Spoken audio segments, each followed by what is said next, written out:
Tulad niya, maraming mga tao naghapak ng investment. Yan, di ba? Maraming mga tao naghapak ng investment. Yan.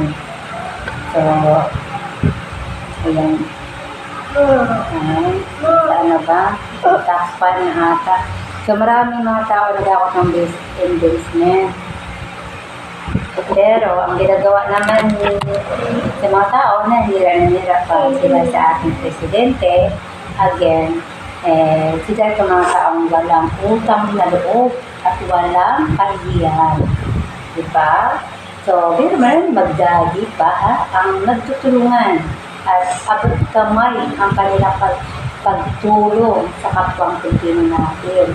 At abot kamay ang kanilang hangad sa ating Panginoon na sana makatulong sila sa mga Pilipino na nangailangan ng tulong at lalo na yung mga nangailangan talaga higpit.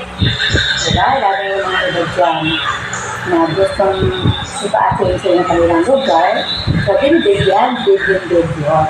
Pero sa naman guys, mag-isip naman kayo sa pumaskuhanan. Huwag naman po kayo ulit na binigyan kayo ng billion, sisiraan ako ng presidente natin. Huwag ganun. Para kayo walang pinag-aralan. Mahiya kayo sa ating presidente. Presidente po natin yan. At pinakamataas po yun sa akin. At higit sa lahat, hindi po aasinso yung lugar ninyo kung walang gobyerno na nilapitan ninyo at tumutulong sa inyo. Diba?